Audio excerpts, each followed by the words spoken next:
नमस्कार, India news के खास प्रोग्राम लीगली स्पीकिंग में आपका स्वागत है। मैं हूं आशीष सिन्हा। आज हम चर्चा करेंगे यूनिफॉर्म सिविल कोड यानी समान नागरिक संहिता कानून की। आखिर यूनिफॉर्म सिविल कोड क्या है? यूनिफॉर्म सिविल कोड आजकल सुर्खियों में क्यों है? क्या भारत सरकार यूनिफॉर्म सिविल कोड लागू करने जा रही है? यूनिफॉर्म सिविल कोड लागू होने से आम जनमानस के जीवन पर इसका क्या असर होगा? और क्या यूनिफॉर्म सिविल कोड भारत के किसी वर्ग या समुदाय के खिलाफ है, या uniform civil code caste, creed and colour का है? भेदभाव किए बिना कन्याकुमारी से लेकर कश्मीर तक हर नागरिक को एक समान कानून का अधिकार देगा। समान नागरिक संहिता अगर लागू होता है तो क्या बदलाव होंगे? इन संभावित बदलाव की खिलाफत कौन लोग कर रहे हैं? उनकी चिंताएं क्या है? क्या समान नागरिक संहिता यानी यूनिफॉर्म सिविल कोड किसी पंथ, मंथ या फिर संप्रदाय के खिलाफ कानून है? क्या समान नागरिक संहिता भारतीय संविधान की मूल अवधारणा के खिलाफ है? अगर कुछ नहीं तो देश के कुछ लोगों में आखिर भय का वातावरण क्यों है? यूनिफॉर्म सिविल कोड का नीर शीर विश्लेषण करेंगे और इसके बारे में बन रहे माहौल पर चर्चा करेंगे। आज हमारे साथ सुप्रीम कोर्ट के वकील अश्वनी दुबे और सुप्रीम कोर्ट की वकील ज्योति राणा हैं, जो इस विषय पर जिनके साथ हम चर्चा करेंगे। लेकिन यूनिफॉर्म सिविल कोड से जुड़े हुए कुछ जो पहलू हैं वो भी हम आपको साथ ग्राफिक्स के जरिए साझा करके आपको बताना चाहते हैं कि आखिर यूनिफॉर्म सिविल कोड क्या है।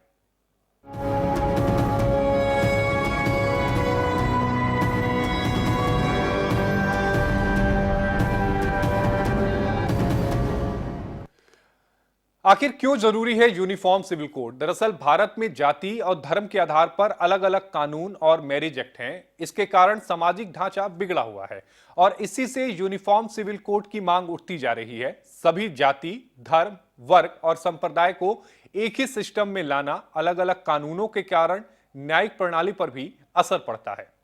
लोग शादी, तलाक जैसे मुद्दों के निपटारे के लिए पर्सनल लॉ बोर्ड में जाते हैं।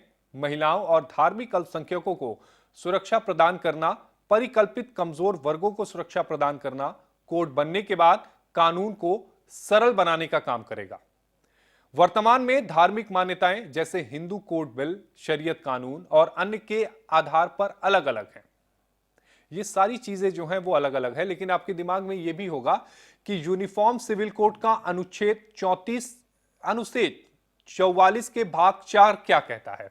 सभी धार्मिक समुदायों पर लागू होने के लिए एक देश एक नियम का आह्वान करता है। अनुच्छेद 44 के भाग 4 में यूनिफॉर्म सिविल कोड शब्द का उल्लेख है, जिसमें राज्य भारत के पूरे क्षेत्र में नागरिकों के लिए एक समान नागरिक संहिता को सुरक्षित करने का प्रयास करेगा।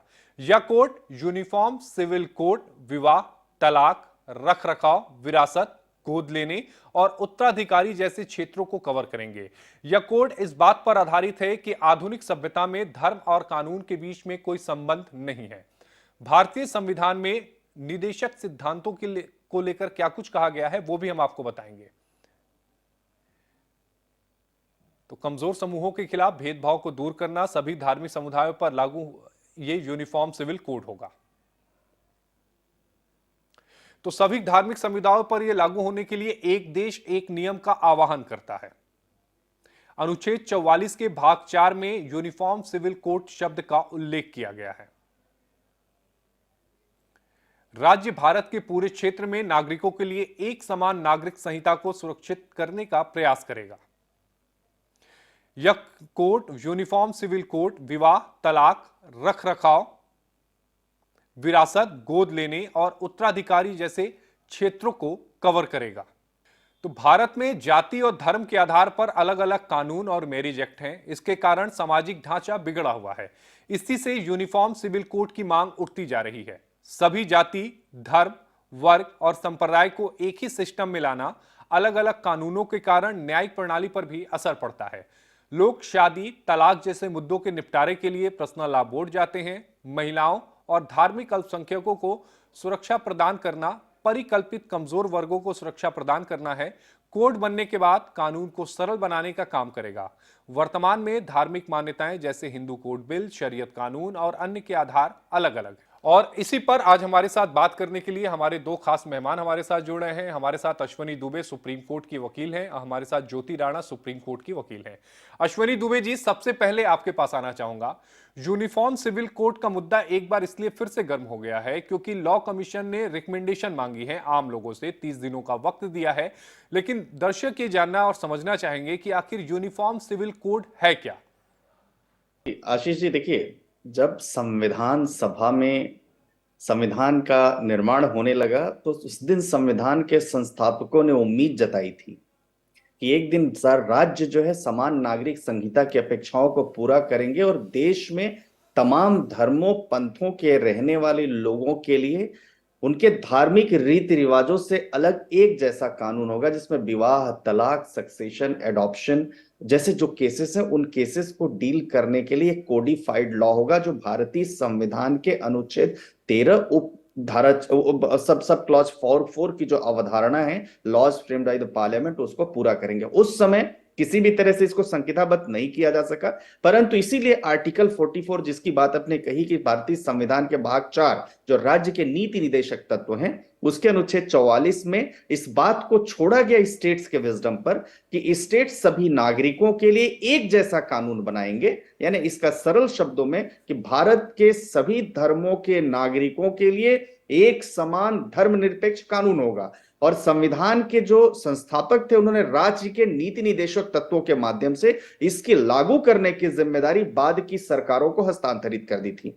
यानी व्यक्तिगत कानून, संपत्ति संबंधी कानून, विवाह, तलाक, गोद लेने संबंधी। परंतु अब तक चाहे पॉलिटिकल मोटिव हो, चाहे रिलीजियस अपीजमेंट हो, चाहे जो कारण हो कि संविधान के लागू होने के इतने वर्षों के बाद भी, 7 दशक बीत जाने के बाद भी पूरे देश में एक जैसा कानून नहीं है। अब होता क्या है, हम बार बार आर्टिकल 14, 15, 21 की बात करते हैं, तो जब आर्टिकल 14, 15, 21 की बात करते हैं तो इतने डाइवर्सिफाई लॉ होने की वजह से एक जैसा जजमेंट भी नहीं पास हो पाता। कहीं पर्सनल लॉ पर जजमेंट पास होता है, यानी आप देखिए कि कहीं पर शादी की उम्र 18 साल है कानून के मुताबिक और कहीं पबर्टी की एज है। तो इन सब बातों के विरोधाभासों को लेकर अब कहीं किसी धर्म के लोगों के लिए देखेंगे तो इंडियन सक्सेशन एक्ट है जो विल को डिफाइन करता है, इंडियन पार्टीशन एक्ट है जो पार्टीशन को डिसाइड करता है, लेकिन बाकी जगहों पर देखेंगे तो अभी भी जो पर्सनल लॉज हैं उसके मुताबिक चल। इसलिए ये जरूरी था और आज मैं समझता हूं कि लॉ कमीशन ने एक बहुत ही अच्छा काम किया है, इस बात को अपनी लोगों से रिकमेंडेशंस मंगाकर, लोगों के विचार मंगाकर, और मैं समझता हूं कि फुल स्पिरिट के साथ ये कानून पार्लियामेंट को पास होना चाहिए, पार्लियामेंट में पास होना चाहिए दोनों सदनों के द्वारा, ताकि इस देश में और रहने वाले लोगों के बीच में और जो संविधान है उस संविधान की मूल भावना के अनुसार कार्य हो सके। लेकिन ज्योति राणा जी, जैसा अश्वनी जी ने पूरे कानून के बारे में बताया, लेकिन एक सवाल यह भी उठता है कि आखिर इस कानून का विरोध क्यों किया जा रहा है। क्यों ये कहा जा रहा है कि यूनिफॉर्म सिविल कोड सही नहीं है, पर्सनल लॉ जो अलग अलग चल रहे हैं उन्हीं को ही जारी रखा जाए। जी आशीष जी, इसमें सबका जो, जैसा अश्विनी जी ने भी बताया है कि या तो किसी का पॉलिटिकल एजेंडा है या क्या मोटिव है कि इस लॉ को अपोज करा जा रहा है, जबकि इसमें एक समान, वन लॉ वन नेशन की बात करी जा रही है। किसी के कोई राइट्स इसमें नहीं छीने जा रहे हैं कि आपके राइट्स इसमें इन्फ्रिंज हो रहे हैं तो इस लॉ को अपोज करा जाए। तो पॉलिटिकल एजेंडा अपना सेटिस्फाई करने के लिए इस लॉ को, जो भी हमारे धार्मिक संस्थान के जो एक्सपर्ट्स हैं वो इस लॉ के ऊपर, जिसको नॉलेज है वो भी, जिसको नहीं भी नॉलेज है वो भी इसको फेवर भी कर रहा है, इसको अपोज भी कर रहा है, विदाउट नोइंग कि इस लॉ के आ जाने से कितनी ऐसे सेक्शंस ऑफ जो वीकर सेक्शन सोसाइटी में जो लेडीज हैं, विमेन है, उनको कितने राइट्स हैं जो अभी तक इन्फ्रिंज है, उनके राइट्स उनको नहीं मिले हैं, तो वो राइट्स उनको मिलेंगे। इसमें किसी का राइट नहीं इन्फ्रिंज करा जा रहा है, किसी को कुछ छीना नहीं जा रहा है, बल्कि उनको समान अधिकार दिए जाएंगे। लेकिन ज्योति जी, वो कौन से राइट्स हैं जो महिलाओं को मिलेंगे, अगर आप विस्तार से बता पाए तो। जी देखिए, हमारे जैसे पर्सनल लॉ में जो हमारा मैरिज लॉ है, डिवोर्स लॉ है, मेंटेनेंस, इनहेरिटेंस, तो ये सारे लॉ, सिविल राइट्स जो है, सिविल लॉ जो है हमारे पर्सनल लॉ से गवर्न करते हैं। तो जब अगर डिवोर्स अगर किसी का होता है तो उसमें जो पर्टिकुलर जिस लॉ में मैरिज करी गई है उस लॉ से वो गवर्न होता है, जिसमें कि जैसे अगर हमारा हिंदू मैरिज है तो हिंदू मैरिज से गवर्न होगा। लेकिन अगर जैसे हमारे यहाँ पर वुमेन है, जो मुस्लिम वुमेन्स हैं, उनके काफी राइट्स हैं जो उनको नहीं मिलते, जो कि हिंदू लॉ में हिंदू वुमेन को राइट्स मिलते हैं।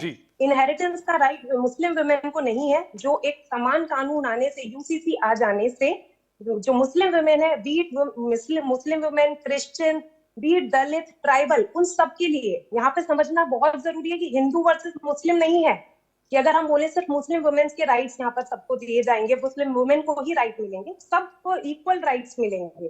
तो इनहेरिटेंस का राइट, एडॉप्शन का राइट, इवन मेंटेनेंस का राइट, जो गुजारा भत्ता जिसे कहा जी। जाता है, तो वो राइट उनको दिया जाएगा। मेंटेनेंस जो कि एक ह्यूमैनिटी इशू, जो एक सिविल राइट है उनका, जो मिलना चाहिए, जो मुस्लिम लॉ में नहीं मिलता है।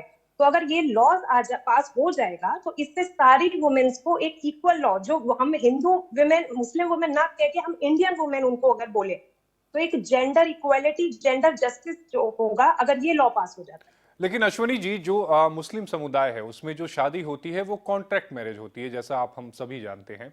तो ऐसे में ये लॉ किस तरह से लागू किया जाएगा कि वो कॉन्ट्रैक्ट भी बचा रहे और उसके बाद ये जो लॉ है उससे वो पूरी तरह से वो जो कॉन्ट्रैक्ट है वो गवर्न हो? देखिए, दो बातें समझना बहुत जरूरी है कि एक तो जो एज ऑफ मैरिज है, जो डिसिमिलैरिटी है, एज ऑफ मैरिज को सबसे पहले आपको यूनिवर्सल और यूनिफॉर्म करना पड़ेगा। दूसरा, एक जो डिवोर्स मेन इशू है, जिस डिवोर्स में जो कोडिफाइड लॉ है, उस कोडिफाइड लॉ के मुताबिक, यानी बजाय कि रिलीजियस स्कॉलर्स बैठ करके किसी महिला के अधिकारों की बात करें, महिला के संबंध विच्छेद की बात करें, या वो सर्कमस्टेंसेस बेस्ड डिसीजन दें, बल्कि जो लॉ है, जो विधि का शासन है, विधि के शासन के मुताबिक। दूसरा, आपने बड़ी अच्छी बात कही कि कॉन्ट्रैक्ट मैरिज है और एक तरफ संस्कार है। किसी भी रिलीजन की जो बेस्ट प्रैक्टिसेस हैं, उन बेस्ट प्रैक्टिसेस को इसमें इनकलकेट करके ही जो है कोई लॉ पास होगा, यूनिफॉर्म सिविल कोड बनेगा। इसीलिए लॉ कमिश्नर ने रिकमेंडेशंस मंगाई कि आप अपने विचार हमें दीजिए। उन विचारों में आपका सुझाव भी हो सकता है, सजेशंस भी हो सकता है।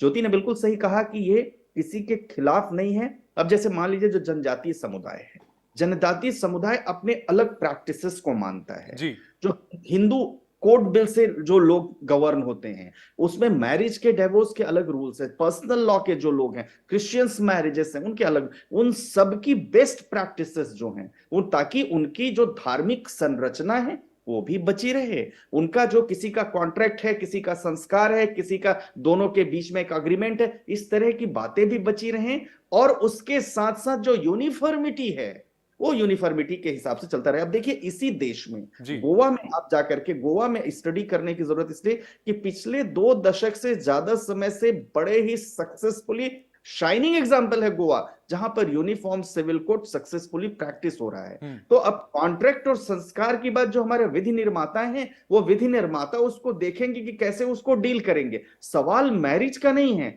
सवाल यहां पर डिवोर्स का है, सवाल सिर्फ इस बात का नहीं है, सवाल इनहेरिटेंस का है, सवाल एडॉप्शन का है, सवाल लड़कियों को संपत्ति में प्रॉपर्टी का, सवाल जो तमाम डिवोर्स के वेरियस प्रैक्टिसेस हैं, जो प्रैक्टिसेस तमाम इस्लामिक देश जो है वो खत्म कर चुके हैं, जो हमारे यहाँ 72 के 72 सेक्स जो मौजूद है उसमें अभी प्रेवलेंट है, उसको खत्म करने की जरूरत है। और मेंटल जो स्टेबिलिटी है लड़कियों की या लड़कों की एज के बात आती है, तो जो आपने फिक्स कर दिया पबरिटी का जो टाइम आपने लिया, उसके बजाय 18, 19, 20, 21 जो भी टाइम गवर्नमेंट फिक्स करती है या पार्लियामेंट फिक्स करता है कानून पारित करके, वो सबके लिए जब एप्लीकेबल होगा, तो बजाय कि इमीडिएटली कम एज में एक बच्ची घर के कामों में लग जाएगी, वो पढ़ेगी, आर्थिक रूप से मजबूत होगी, प्रोग्रेसिव होगी, किसी भी रिलीजन की होगी, तो उसका जो उसकी अकाउंटेबिलिटी देश के लिए और अपने लिए वो मजबूत हो। इसीलिए मैं समझता हूं कि जो बेस्ट प्रैक्टिसेस होंगी, चाहे वो किसी भी रिलीजन की हो, उनको उसमें ले करके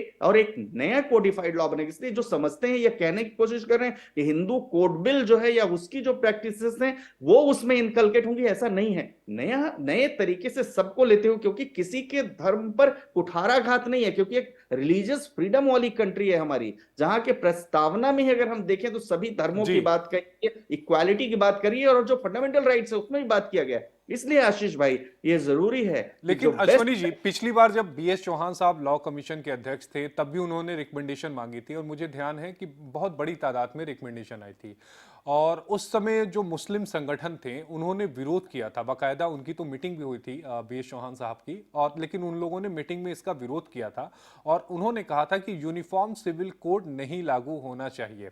आखिर इसके पीछे की मंशा क्या है? क्योंकि यूनिफॉर्म सिविल कोड तो सबको बराबर राइट देता है, चाहे आप किसी भी धर्म के हो, हिंदू हो, मुस्लिम हो, क्रिश्चियन हो, ईसाई हो, उससे कोई फर्क नहीं पड़ता, सभी को बराबर राइट देता है। लेकिन इसका विरोध आखिर कर क्यों रहे हैं? देखिए, दो बातें समझना पड़ेगा। विरोध सिर्फ आज नहीं हुआ। विरोध जब आप 1941 में इन कानूनों को संहिताबद्ध करने के लिए बीएन राव समिति बनी, उस समय विरोध हुआ। उसके पहले आप जब देखेंगे, जब ब्रिटिशर्स ने खास तौर से 1835 में जब यूसीसी की उत्पत्ति जिस ब्रिटिशर्स के समय पर हुई, तब ब्रिटिश सरकार ने 1835 में अपनी रिपोर्ट की, जिसमें अपराधों, सबूतों, अनुबंधों से संबंधित कानून के संहिताकरण में एक रूपता की आवश्यकता पर बल दिया गया और सिफारिश किया गया कि हिंदुओं और मुसलमानों के व्यक्तिगत जो कानून है उनको हटा करके एक यूनिफॉर्म कानून बनाया जाए। लेकिन उस समय भी विरोध हुआ। तो उस समय, तो आज की बात ही औपनिवेशिक काल से चला रहा है। दूसरा, लॉ कमीशन एक रिकमेंडेशन करने वाली बॉडी है। लॉ कमीशन एक ऐसी बॉडी है जब कोर्ट्स या पार्लियामेंट जब कभी भी उसके सामने क्वेश्चनायर फ्रेम करके भेजते हैं, तो तमाम रिपोर्ट्स और रिसर्च के आधार पर अपनी एक रिकमेंडेशन देती है। अब जस्टिस चौहान के सामने कौन से ऐसे पहलू थे जिन पहलुओं को देखते हुए उन्होंने यूनिफॉर्म सिविल कोड को ना लागू करने के पक्ष में मत दिए। लेकिन आज जो लॉ कमीशन है, उस लॉ कमीशन के सामने ऐसे कौन से मुद्दे हैं जिन मुद्दों को लेकर के लॉ कमीशन कह रही यूनिफॉर्म सिविल कोड होना चाहिए। अश्वनी दुबे जी, क्या कुछ बदलाव आएगा महिलाओं के जीवन में यूनिफॉर्म सिविल कोड अगर लागू होता है तो? देखिए, सबसे पहले आशीष भाई, महिलाओं और धार्मिक अल्पसंख्यकों को लेकर के जो असमानता है कानून में, वो जो है असमानता खत्म होगी। इस देश में दो तरह के कानून है। एक कानून फाइनेस्ट लॉ जो हिंदू विमेन के लिए यहाँ पर है। हिंदू विमेन के लिए कैसे? सेक्शन 24 हिंदू मैरिज एक्ट का जब पिटीशन फाइल होती है, वो मेंटेनेंस की बात करता है। सेक्शन 125 जो सीआरपीसी का है, वो मेंटेनेंस की बात करता है। Prevention of women from domestic violence case में अगर आप आएंगे, वहां मेंटेनेंस की बात करता है। तो एक तरफ हिंदू महिलाओं के लिए फाइनेस्ट लॉ है और दूसरी तरफ हमारे बाकी बहनों के लिए वो फैसिलिटीज नहीं है। तो एक पहला सुधार तो यही हो गया उनका कि उनको अपने राइट्स मिलेंगे किसके द्वारा? एक जुडिशियल फ्रेमवर्क के द्वारा, जहां पर स्कॉलर्स प्रैक्टिसेस को वेरियस जो शरीयत या और जैसे हिंदू धर्म ग्रंथ, मुस्लिम धर्म ग्रंथ है, उनके आधार पर ना डिसाइड करके वो डिसाइड करेंगे लॉ के आधार पर, सबूतों के आधार पर। तो ये सुधार होगा। और जब ये सुधार होगा तो महिलाएं अकाउंटेबल होंगी देश के लिए। उसके अलावा जब एज बड़ी एज में वो मैरिज करेंगी, तो वो डिसीजंस लेंगी। कैसे डिसीजंस लेंगी? 18 साल, 19 साल, 20 साल, 21 साल की बालिकाएं जब कॉलेज में जाएंगी, वो पढ़ेंगी, उनका मेंटल स्टेटस देखा जाएगा, तो वो देश की उन्नति में भी अपना कर सकती हैं, योगदान दे सकती हैं। साथ ही साथ वो डिसीजन लेंगी। तो जब डिसीजंस लेंगी, तो जो हम इक्वालिटी की बात करते हैं, राइट टू इक्वालिटी, वो राइट टू इक्वालिटी सही मायने लागू हो। क्योंकि यहां पर एक तरफ तो एक महिलाओं को बहुत सारे अधिकार है, दूसरी तरफ वो प्रोग्रेसिव समाज की पार्ट आज भी नहीं है। इसलिए जरूरी यह है कि यूनिफॉर्म सिविल कोड आए, और सिर्फ महिलाओं के नहीं, बच्चों के ऊपर भी इसका असर पड़ेगा। इनहेरिटेंस की बात आती है, अडॉप्शन की बात आती है, प्रॉपर्टी की बात आती है, डिवोर्स की बात आती है। ये तमाम बातें हैं जिन पर असर पड़ेगा। और निश्चित तौर पर डिप्राइव्ड कम्युनिटी महिलाएं ही हैं इसमें, तो महिलाओं की तो हर तरह से आर्थिक सामाजिक स्थिति में उनके अश्वनी जी, यानी कुल मिलाकर ये कहें कि जो लोग यूनिफॉर्म सिविल कोड का विरोध कर रहे हैं, किसी भी धर्म के आड़ में कर रहे हो, किसी भी लॉ के आड़ में कर रहे हो, पर्सनल लॉ के आड़ में कर रहे हो, इसका मतलब तो ये है कि वो महिलाओं को बराबरी का दर्जा देना ही नहीं चाहते हैं। वो चाहते ही नहीं कि महिलाएं जो हैं उनको बराबरी का दर्जा मिले, और शायद ये एक बड़ी वजह है कि वो उसका विरोध कर रहे हैं।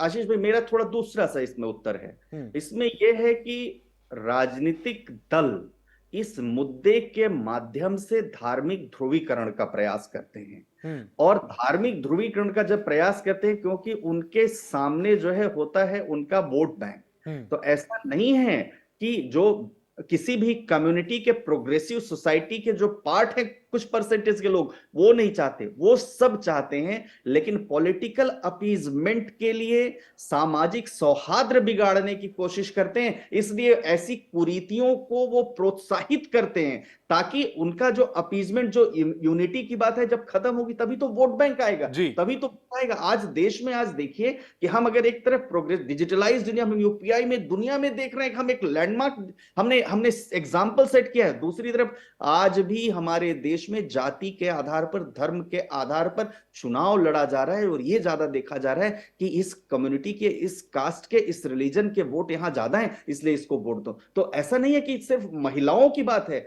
वो सिर्फ पॉलिटिकल अपीजमेंट के लिए पॉलिटिकल पार्टीज के जो लोग हैं वो नहीं चाहते हैं कि सामाजिक उत्थान एक जैसा हो, ताकि उनकी जो राजनीति है जाति के आधार पर, धर्म के आधार पर, वो उस पर किसी प्रकार की इसका तो मतलब यह है अश्विनी जी कि जनता के बीच में या फिर यूं कहें कि लोगों के बीच में गलत तरीके से यूनिफॉर्म सिविल कोड को पेश किया जा रहा है ताकि लोग मिसलीड होते रहें और इसका विरोध करते रहें और ये कभी लागू ही ना हो पाए और उन्हें राजनीतिक फायदा मिलता रहे।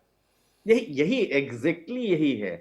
इसीलिए जब व्यक्तिगत स्वतंत्रता के बीच में और कानून के बीच में हस्तक्षेप की बात आती है तो वो जो कानून है वो सुप्रीम होता है, लेकिन व्यक्तिगत स्वतंत्रता का मतलब ये नहीं होता है कि हमारी जो रिलीजियस स्क्रिप्चर्स से निकले हुए कानून है हम उनको व्यक्तिगत स्वतंत्रता का मतलब है कि आपको right to live with dignity and right to enjoy the properties, government properties and all the facilities जो हैं उनको। लेकिन कानून बनकर के जब कुछ होगा तो धर्म नहीं सर्वोपरि होगा, वहां सर्वोपरि होगा संविधान, वहां सर्वोपरि होगा देश। और इसीलिए जब ये सर्वोपरि होगा तो समानता का भाव लोगों में पैदा होगा, और समानता का भाव पैदा होगा तो एक सशक्त समाज का निर्माण होगा। एक सवाल जो लोगों के मन में और होता है कि क्या यूनिफॉर्म सिविल कोड आने से पर्सनल लॉ में कुछ बदलाव आ जाएंगे या पर्सनल लॉ जो है वो बुरी तरह से प्रभावित हो जाएगा? ये लोगों के मन में सवाल है कि क्या होगा पर्सनल लॉ का फिर।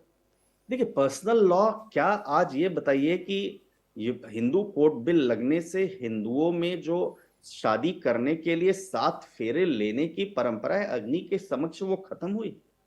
क्या हिंदुओं के बीच में या किसी और के बीच में जो शादी करने, सिंदूर लगाने की जो प्रथा है वो खत्म हुई? ये सब तो रिलीजियस स्क्रिप्चर्स से ही निकली हुई फॉर्मल वो है, संस्कार हैं, तो उन पर असर नहीं पड़ेगा। सवाल यह होगा कि ये संहिताबद्ध हो जाएगा तो पर्सनल लॉज की जो बेस्ट प्रैक्टिसेस है वो प्रैक्टिसेस प्रिवेल करेंगी, लेकिन जहां पर किसी के राइट्स के वायलेशन की बात आएगी वहां लॉ उनको सपोर्ट करने के लिए खड़ा हो। अश्विनी जी, आपका जुड़ने के लिए बेहद शुक्रिया। अश्विनी दुबे जी सुप्रीम कोर्ट के वकील हमारे साथ जुड़े हुए थे, जिन्होंने यूनिफॉर्म सिविल कोड पर विस्तार से जानकारी दी। उन्होंने ये भी बताया कि आखिर यूनिफॉर्म सिविल कोड जरूरी क्यों है। आज के लिए लीगली स्पीकिंग में इतना ही। अगले शुक्रवार को फिर किसी नए टॉपिक के साथ आपसे मुलाकात होगी। तब तक के लिए मुझे दीजिए इजाजत। नमस्कार।